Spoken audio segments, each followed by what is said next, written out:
Thank you. It is a rare treat to be invited to a conference where play is the theme. I mean, how much does that happen? And I'm telling you, it's our superpower. So we were so excited when Anne called.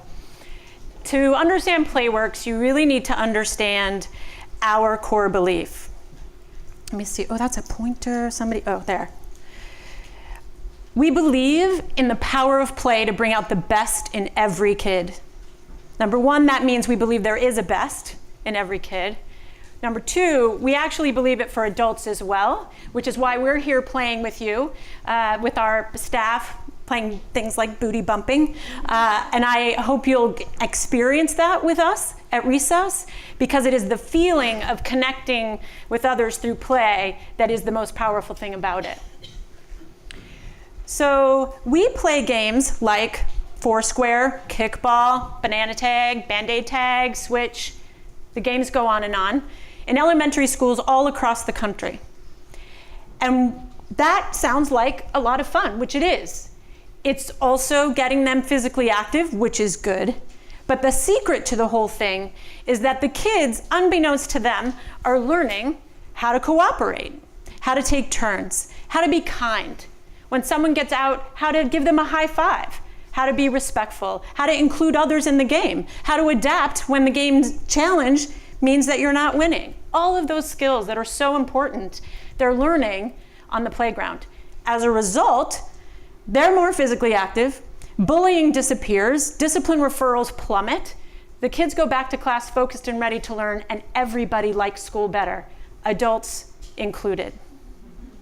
So I could go on and on about what play does. And for those of you who are parents, I'm sure you've seen it firsthand with your own kids. But I know you're wondering, yeah, great, but what does that have to do with communications? So that story begins in 2005 when Robert Wood Johnson Foundation invested in Playworks. And I want to thank Jane Lowe, who's in the audience today. Jane was our program officer. Thank you, Jane. And with it came this icing on the top situation of communication support. Enter Ann Cristiano, who helped us learn how to message and how to talk to our audiences. It was a thrill, and it really helped us grow across the country from a small Bay Area organization to being a national one. And as we grew, we got other communication support from Robert Wood Johnson Foundation. Susan Promislow, who's here, took over for Anne, and then Ben Milder and Mac Pritchard showed up, and we really got that we didn't know what the heck we were talking about, and we needed all the people like that, people like you, to help us. We kept growing, and then it gets to be 2014, and by then we're almost serving 1,000 schools. Great, right? Proud. We got this. Actually, no. We were super frustrated. We were frustrated because we believed Malcolm Gladwell's book about the tipping point and thought that if we got to some certain size, a number we made up, that would mean that the idea would spread through other schools, and it just wasn't. We were only changing the schools we were actually in, and that was upsetting. We didn't actually tell a lot of people how upset we were because it sounded like we were ungrateful that we were in 1,000 schools. We just believed in getting to every school. So then another actor entered the story. This is Paul. Paul is a teacher. He could be a teacher anywhere. He happens to be a teacher in Ireland. We got invited by Ashoka to go to Ireland for a week, boondoggle, and we'll show off Playworks to the education ministry and others, including a workshop for some teachers where Paul came. You know, we spent a couple of hours, our team, with him, and some other teachers. He took it back, he implemented our stuff, and voila, he turned his school into a Playworks school without us. I mean, he took our stuff, yeah, and he was very upfront about that, and he kept asking for more support, but we weren't there. We don't run an office in Ireland. And you're wondering, how do we know that it actually worked? Well, Paul sent us these artifacts. He asked kids, what do you love about Playworks? This student wrote, I love Playworks because I sometimes don't have anyone to play with, but with Playworks now I do. That's what we were doing in US schools, so clearly it was actually working. At this moment, there's something like 30 schools in Ireland that call themselves Playworks schools. There's been a media blitz about us in Ireland, and we don't even operate there. So that story came at the same moment that this frustration is happening, and we had to ask ourselves a question. What if the path to scale is not about building? Now, we had been convincing Robert Wood Johnson Foundation and others that it was about building the whole time. And now we have to ask ourselves, what if it's really about unleashing others? Like, whoa. As an organization at that time that was about $35 million with 600 full-time employees operating in 19 states, to change your idea of how you're going to get where you want to go in the middle is really painful. I can tell you my communication style for the first couple days there was not very kind because I was so freaked out. So here's what happened then. 3 things happened. The first thing, we changed our measure of success. We had been measuring our success by the number of schools we were serving. It's technically an output if you ask Laura Levitin or Robert Wood Johnson Foundation, but we were saying that's our measure of success. But that meant that all we cared about was building the biggest Playworks, which is not what we care about. So we changed our measure of success to be about the outcome we seek, which is safe and healthy play in every school. We then set a goal, and I'm gonna have to correct Anne, I'm sorry, but I'll tell you, we're not at 7,000 yet. But the goal we set was that by December 2020, 3.5 million children in 7,000 elementary schools will experience safe and healthy play every day. That does not say Playworks anywhere. It's not about us. And we opened our minds to the possibility that there are more Pauls in the US. And if we could only reach them, maybe we'll get there. We're at about 1,300 right now, which I know sounds like the math doesn't work, but I have a secret math plan, and we're gonna get to 7,000. The second thing that happened was we started to experiment with new ideas for getting the innovation in the hands of the right people. We'd been known for our model called Coach. Coach, one school, full-time, all year. It works beautifully.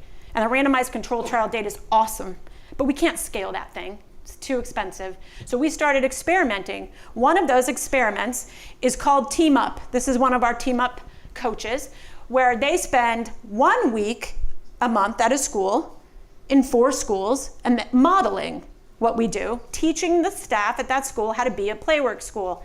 And then they come back the next month. So all year they get modeling, but they're learning how to do it themselves, infinitely more scalable. And by the way, the schools pay for this service. So we are growing this like mad. That experimentation wouldn't have happened if we hadn't changed the way we were measuring our success. I will add as an aside that our culture is super playful. We've got a 4-square court in our headquarters. We do wacky check-in questions at the beginning of every meeting. That playfulness that we heard about this morning actually inspires a sense of safety with experimenting, because in games you attempt and then you don't win sometimes. So we try things on at Playworks without too much fear. So that culture is really a part of how we got this experimentation to work so well.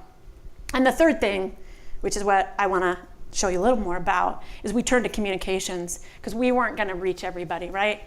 So we had to ask ourselves, how might we tap communications to increase the number of kids who have safe and healthy play every day? Now, having had the experience with Anne, and we had Fenton Communications working with us for a long time, and then all these communications professionals like you, we really got what we don't know, which is communication strategy. So we partnered with Blue State Digital, and we've been working with them for about a year to design this communication strategy. And the first thing that we did with them was define the audience. I learned how to do that from them. Principals and teachers are the audience for this communication strategy. They are the decision makers in schools. And those of you who are parents are wondering, hey, what about us? What about parents? Well, it turns out we did all these interviews of principals, and we asked the question, do parents influence your decisions? And you know what they said? No. And as a parent myself, I was like, wah, wah. Okay, we're not gonna focus there. If you look at our campaign, which I'll show you in a second, there is a trap door for parents. We include them, but that's not our target audience. And we realized that we needed to inspire and equip and support. So I want to show you, these are very new things. They haven't been out in the field more than 4 months. So be gentle. We're learning a lot. So here's some of the things we're doing. Recess Lab is the campaign. The word lab inspires the idea of experimenting. It is a separate website from playworks.org. We didn't want to promote playworks.org and make you dive down. It's its own campaign. It's all about recess. It's very visual. It focuses on the outcomes if you participate in investing in recess, and it gives away the secret sauce. Small, short videos teachers and principals can use. I'll show you some of the creative. We wanted creative that would tie what you get from playing. So you get, in this case, you get teamwork and you get learning to take turns. These are actual kids in Playworks schools, by the way. No actors involved. The real thing. You get to learn how to resolve conflicts, which, by the way, kids are way better right now than grown-ups in this country, and rock, paper, scissors can solve any conflict and keep the game going. It really works. We tried to get a conflict thing in Congress. It didn't work, but this is part of the campaign. And if you go to Recess Lab, you can access, these are the 3 basic building blocks of a safe and healthy recess: positive language, recess guidelines, and get adults playing, which is a key to making play happen. So we're giving it away here in a very easy, downloadable way. Now, the really harsh thing about Blue State Digital is they're all about data, and they make us look at it all the time. And I find that exhausting, and I know it's the smart thing to do. So we have started looking at this data, and I'm just going to share a little bit. We launched October. In 12 weeks, we had collected 3,500 emails of principals and teachers who wanted more information. We have a 20% life cycle email click-to-open rate. We have an email that if you give us your email, over the course of 3 months, you get about 10 emails with tips and good stuff to use. 20% click-to-open rate. Awesome, right? Really good? Tell me. Yeah. Okay, good. Because Blue State Digital told me it was really good, and I'm like, yeah, okay. All these page views, the best ad, get tips from the recess pros. That means there's demand for the thing we're giving. And one other thing I didn't get on the slide, we've had 2,000 people answer in text our question, why'd you come to Recess Lab? 2,000. I'm a 2nd grade teacher, and I don't like what's happening at recess, and I want some help. That's what the nature of these answers is. So we've proven the demand. And then we have a little quiz they can take about how their recess is, called the Recess Checkup. This is how we know if they can count toward the 7,000, because it's supposed to be safe and healthy. Let me tell you, the internal pass rate that we look at, only 20% of schools meet our very basic bar. And this is why. During a typical recess, 52% of the schools don't have anyone playing or engaged with the kids at recess, and another 30% say a few people. No wonder recess is chaos. Nobody's playing with them. So this data point is now driving the resources we're building into the communications campaign. We also are building online training. We beta tested it with over 600 testers. And for those of you who know what Net Promoter Score is, which I didn't know what it was, but okay, it's good, is 55.4, which is awesome. More importantly to me, our beta testers, we asked the question, how confident are you can implement the technique taught in this course? 50% gave it a 10. So we're giving them easy stuff to do, and they're doing it.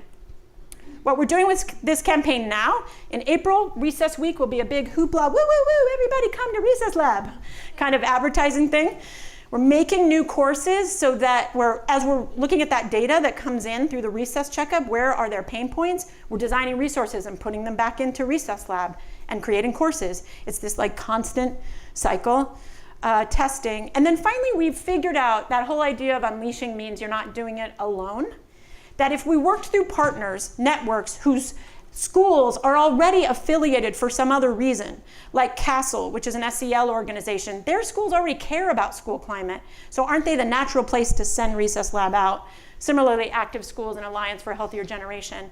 And I will tell you a small dirty secret of the nonprofit sector, which is that collaborating is something we only do when the funders tell us we have to.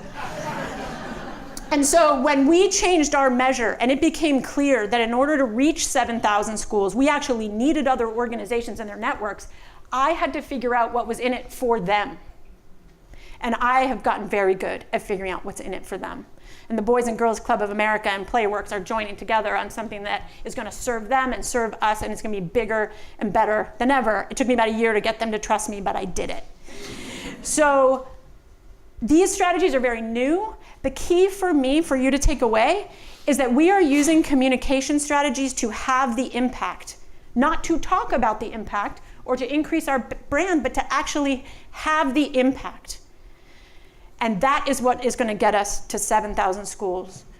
We're trying to do a big thing here. If we do it, America will be a better place. Thank you.